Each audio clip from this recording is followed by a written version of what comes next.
Hello everyone, welcome back to the workshop. Back here again with another pro tip for you about tunes in the workshop.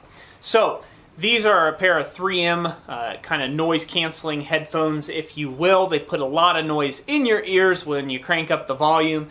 So I don't know if they're really truly noise canceling or not, but it's not too uncommon to come by my workshop and find me taking and jamming out to some of my tunes in my headphones here. Also, on the days where it's good and clear, it doesn't bug the neighbors too much, which we live out in the country, it's not a big problem. I'll crank up the Bosch boom box here, and I will just, let that play out real nice and loud and stuff. That way I can sing as much as I like, just like a canary. I don't sing that much, but just so you know, good luck catching me. On rare occasion, I will. But basically, what I wanted to talk to you about today about a pro tip is that I would highly suggest that you reduce the noise level in your shop when you're first getting started. After a period of time where you get comfortable with all your machines and the noises of those machines and how they operate, and you can look out for the warning signs when something's not working properly, then you can take and start listening to some tunes in your headphones. You want to wear ear protection, but you do not want to take and have something else consuming your mind where you're not listening to certain things, like maybe if you're running and working in front of a power hammer. A power hammer will usually let you know it'll be making weird noises or something like that it normally doesn't make, especially when you stand in front of them all the time.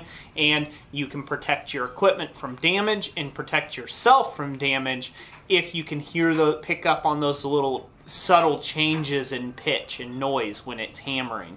Other things like that, before a belt's about to snap on say a belt grinder, there's usually some sort of noise that starts, a thudding kind of noise that happens, and all of a sudden it snaps loose.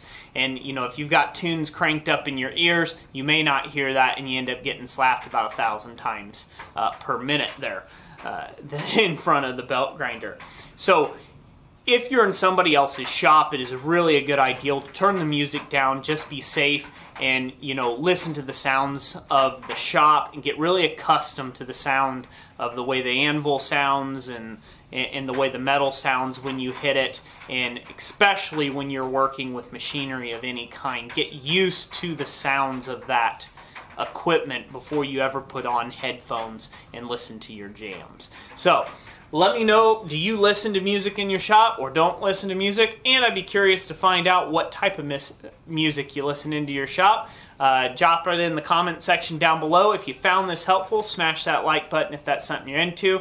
Always hit it down if you don't like the video, that's okay. Either way, it helps with engagement, and I greatly appreciate the feedback. So that's it for this video. As always, God bless you, and we'll catch you on the next one. Thanks for watching.